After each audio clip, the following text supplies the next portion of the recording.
혐오 세력이 창궐하는 요즘 2017년에 경악할 만한 사건이 두 대학교에서 비슷한 시기에 일어났는데요. 포항에 있는 한동대학교에서는 페미니즘 강연을 열었다는 이유로 한 학생을 주동자로 몰아 무기정학 처분을 내렸습니다. 그리고 그 다음 해인 2018년 장로신학대학교, 소위 장신대라고 불리우는 신학교에서 학생들이 퍼포먼스를 했는데요. 5월 아이다호 데이를 기념하는 무지개색 옷을 입고 예배 수업에 참석한 거죠.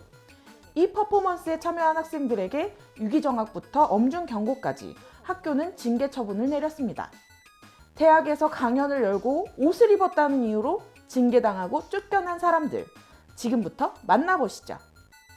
무엇이든 시켜도 되지만 전부 다 해드리지는 못하는 믿음직한 기업 고민 해결 서비스 본부 서비스 진행을 맡은 넝쿨입니다. 박예디입니다.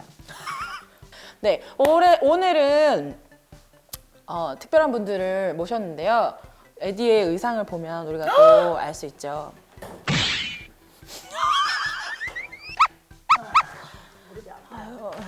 오늘은 홀리한 스토리를 이어가려고 합니다. 네. 우리가 홀리하게. 믿는 키워드 학교에서 쫓겨난 사람들을 모셨어요.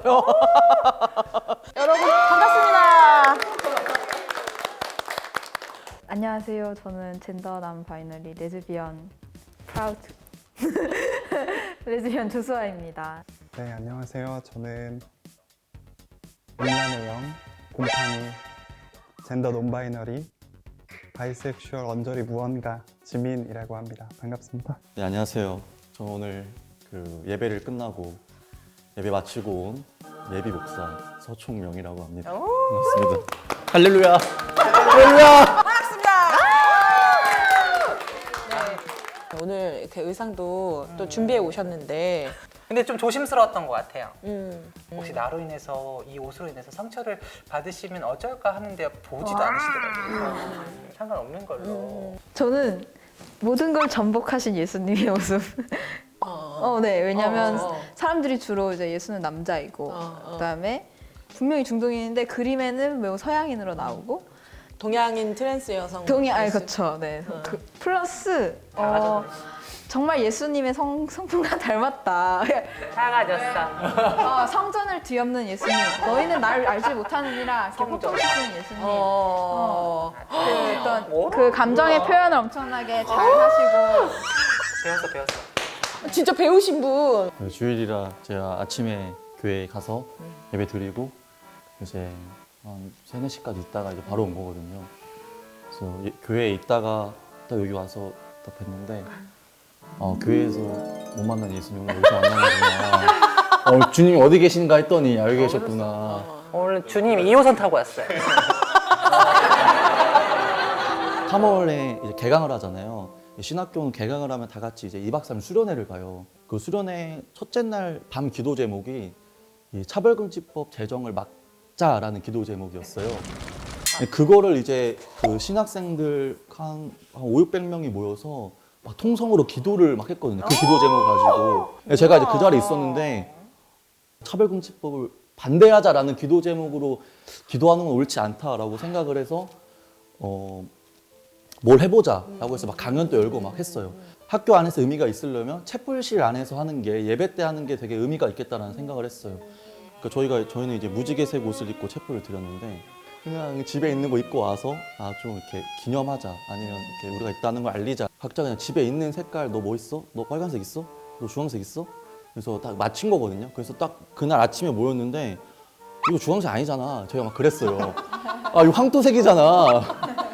저희 법원에 갔을 때도 판사님이 그 사진을 이제 대형 스크린에 띄워두시고 저희한테 어디서부터가 무지개냐고 그 정도로 이제 잘 모르거든요. 그래. 근데 이제 그게 되게 커졌어요. 한동대에서는 조금 더 이상한데요. 페미니즘 강연을 열었는데 동성애를 설파한다. 그러면서 이제 학교에서 쫓겨난 그런 사건이 있었습니다. 네, 흡혈 사회에서 환대로라는 저희들 강연이었고 그리고 문제가 됐던 거는 이제 퀴어 이슈였죠. 젠더는 두 가지가 아니다. 네, 우리의 젠더는 섹스에 기반하지 않는다. 다 저희가 고민하고 있었던 내용들이었고, 네, 그래서 그런 논의에서 이게 준비가 됐었던 것 같아요. 그래서 페미니즘 강연 계속 매 학기 열던 것처럼 주제만 약간 바꿔서 연 건데 학교에서 갑자기 이제 학생들 소환하고 징계하겠다 막 이렇게 하니까 사건이 커진 거죠. 입학생 90% 이상이 기독교인이에요. 그래서 기독교 기반 대학이라고 해서 자신을 하나님의 대학이라고 부르는 그런 어마어마한 부수적인 대학이고, 그래서 뭐 그 기독교의 흐름과 거의 비슷하게 갔었죠. 방동성에 막 피켓 시위하고 거기에 되게 대표적인 직위를 맡고 있는 사람이 한동대 교수기도 했고 뭐 이런 상황이었어요. 그러니까 기독교 학교에서 왜 기독교 학교를 선택해서 갔니? 왜 기독교 학교에서 그런 일을 했니? 라고 하는 어떤 댓글들이나 혹은 그런 질문들을 뭐라고 대답하셨어요, 혹시? 그래서 저는 이제 예수님을 따르는 게 사실 다 저희의 목표잖아요. 그리스도인들의 목표인데 그게 어떠한 그 발현되는 것들이 굉장히 폭력적으로 발현되고 있다고 저는 생각을 했어요. 이건 되게 옳지 않고 어떠한 이 성소자들에게 다가가고 아니면 어떠한 아이다웃데이에 뭐 옷을 입고 이제 그런 행동을 하는 것은 뭐 신학생들이나 옥회자를 꿈꾸는 사람들이면은 예수님을 따른다고 자신들이 말할 수 있다면 그걸 해야 되는 일이라고 저희는 생각했던 것 같아요. 들어갈 때도 저는 정체화를 하고 있었어요. 근데 제가 생각한 거랑은 너무 달랐던 거죠. 그러니까 기독교 학교인 것도 알았고 보수적인 것도 알았지만 이 정도라고? 라는 게 제 생각이었고, 학교가 진짜 별의별 행동들을 다 했었거든요. 막 600여 명 모아놓고 반동성애 강연 열고 학교 차원에서 막 반동성애 강연 강사들 막 부르고 퀴어 신학 세미나 막 취소하고 막 이런 일들이 있었으니까 그래도 그냥 페미니즘 강연을 시작으로 다양한 논의를 펼쳐보는 건 이건 가능해야 된다라는 생각이 좀 있었고, 그래서 그냥 저한테 마지노선이었죠. 네. 뭔가 되게 많이 후퇴한 안을 내놓았는데 네. 거기서 완전 땡그랑한 그런 느낌이네요. 신학대를 가시는 분들은 뭐 아까 되게 가볍게 말씀하셨지만 저는 한두 번의 고민으로 가는 게 아니라고 생각하거든요. 깊이 생각하고 맞아요. 가는데 나는 되게 배신감도 엄청 클 것 같은 거예요. 그러니까 다른 느낌의 충격이 한 2번 있었는데 첫 번째는 저희 신학대학 교수님들은 교수이면서 목사이기 때문에 그래도 다 합리적이면서도 따뜻할 거야 라는 이제 그런 생각이 있어서 그 정도 수위까지 나올 줄은 사실 이제 예상치 못했고, 정학이라는 걸 알았을 때는 되게 10년이 되게 무너지는 느낌을 되게 많이 받았어요. 그리고 정말 그 내부 안에 있었던 나를 이렇게 쳐냈다면 이 다른 사람들 뭐 소수자나 아니면 어떠한 사람들을 계속해서 쳐냈겠구나, 내가 그동안 몰랐었구나라는 생각을 되게 많이 했던 것 같아요. 좀 슬펐던, 굉장히 좀 슬펐던 것 같아요. 좌절스러웠을 것 같네요. 네. 욕이 막 나와요.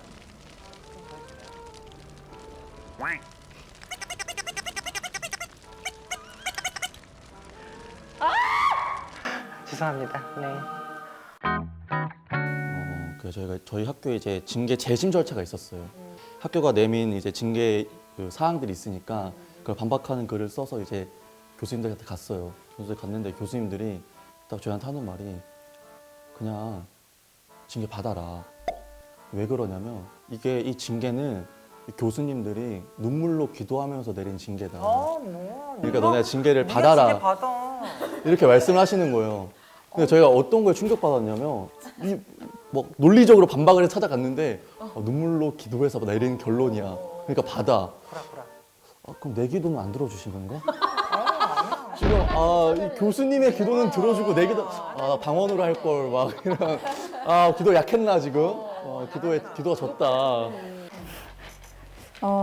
거의 물리적 폭력을 당할 뻔한 때가 있었는데, 내가 너 사진 봤어, 내가 너 봤어, 이렇게 하면서 이 화를 주체를 못 해가지고 막 그 되게 좁은 공간이었는데 막 음성을 엄청나게 높이면서 막 거의 이제 주먹을 이렇게 들었어요. 이렇게 그래가지고 정말 가까운 거리였는데, 저는 이제 그때 진짜 저 주먹이 나한테 날라오면은 얼마나 아플까. 그래서 무섭고 근데 아무도 안 말리고, 그래서 나는 맞을 수 있겠구나. 아플 걸 난 예상해야겠다. 이런 정도의 생각까지 하면서, 근데 그때 나이 많으신 여성분께서 도와주셔가지고 근데 그분이 이렇게 손이 여기까지 들었다가 부들부들 떨면서 이제 주저앉아서 막 우시더라고요. 너무 무서웠겠다. 근데 진짜 음. 그 아무도 말리는 사람이 없었다라고 하는 게 너무 공포스러웠을 것 같아요. 네. 부끄럽지만 정말 너무 오늘은 너무 화가 나는 방송이네요. 사실 막 슬픔, 좌절 이런 거보다 분노, 뒤집어야 돼 이게 좀 더 컸어요. 그러니까 강연 당일부터 강연 4시간 전에 학생처장이 불러 모았잖아요. 근데 그 자리에서 했던 소리가 너네 이거 동성애랑 관련된 거지 하지 마. 하면 징계할 거야. 이렇게 소리를 치고 그거에 대해서 이제 학생들이 이건 헌법에 위배되는 행동을 하고 있다. 교수님 이거 지금 잘못된 거다. 비판하니까 왜 헌법 얘기해? 여기 한동대학교야. 나 한동대학교 교수할 테니까 넌 대한민국 국민에 밖에 나가서 뭐야? 지금 동성애나 이런 거 거의 종교와 대립하는 거야. 특히 기독교와, 그지? 아, 네네. 그러니까 그런 이단적 사상에 근거한 종교 교육 관련 모임, 집회, 개인 학습 등을 금하며 이를 위반할 경우 관련 위원회에 징계를 요구할 수 있다. 제15조. 네네네. 대한민국 헌법이 아마 학칙보다 더 위에 있을 것 같은데요. 헌법에 이미 사상의 자유도 들어가 있고요. 헌법으로 가, 헌법으로. 나는 그렇죠. 학교 얘기하는 거. 쭉 분노 상태였어요. 아니 어떻게 이렇게까지 할 수 있지? 그리고 막 강연장에 와서 막 20명 피켓 시위하고 있는데 그 말도 안 되는 막 자유섹스라는 페미니즘 거부한다.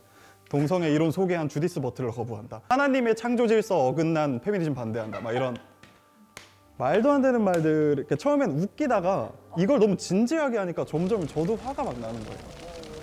그 교목실장, 그 목사인데 목사가 채플에서 수천여 명 학생들 앞에서 잘 들어보라고. 너네 그 강연 가서 웃으면 안 된다고. 그 강연 거짓 인권 설파하는 강연이라고. 그거 주최한 주동자 보라고. 우리 빵 위에 곰팡이 피면 곰팡이 떼내야 되는 거 아니냐고. 그러니까 이렇게 비유를 제 실명을 앞에 언급하고 곰팡이라고 한 거죠. 곰팡이였으면 몸에 암이 세포되면 사랑이 그냥 암 같이 있어요. 다 죽는다고. 그 학생 끝까지 우리 보고 사과하래요. 교수 보고 사과하래. 한동대학이 잘못이라는 거예요. 고소하겠다는 거예요. 그러면 그래? 너의 자유야. 너의 인권이야. 그래요? 여러분 오해하지 마세요. 내가 지금 어떤 학생을 공격하는 게 아니라 사실을 말하는 거라고. 그러다가 징계까지 간 거라서 계속 분노 상태였어요. 그때는. 사실 2년 됐잖아요. 이제 2년 좀 넘었는데 충격과 공포의 순간 에피소드 이런 건 진짜 손에 못 셀 만큼 진짜 많은데 그 중에 아직도 영향이 좀 있는 건 택시를 타고 재판장을 갈 때부터 손이 좀 떨려요.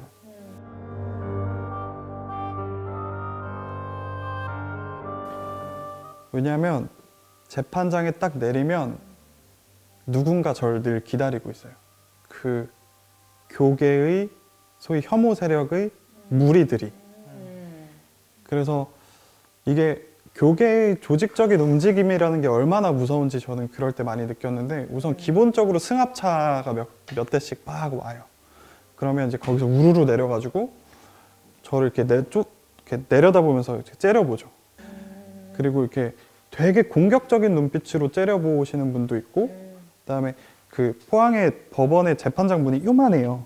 요만해서 딱 한 사람 지나가면 끝인데 요만한 문에 여기서 이렇게 기다리고 있다가 제가 나갈 때까지 귀에다 대고서는 참아 못할 쌍욕을 와다다다다 뱉고 그러니까 이런 일들이 진짜 많았어요. 그러니까 이런 욕 먹는 순간이 구체적인 얼굴로 다가올 때마다 점점 무섭더라고요.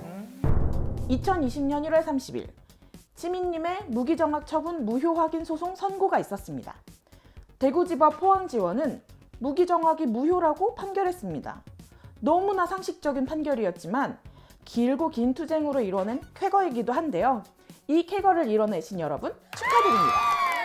다음 주 흔히 카톡교라고 하잖아요. 그 카톡교에서 저의 실명과 뭐 이런 걸 막 담아가지고 막 축약해서 이렇게 탁 쏘고 이거 전국에 퍼뜨리니까 저희 부모님한테 전화를 한 거죠. 결국 망한 이유는 동성애 때문이 아니라 의인 10명이 없어서 망한 거거든요. 그러니까 사랑으로 지금 포장된 폭력이 지금 한국교회에 퍼지고 있고 내가 가서 너희가 거할 곳을 준비할 것이다. 뭐 이런 말씀이 있는데 저는 이 말을 통해서 위로를 많이 받는 것 같아요.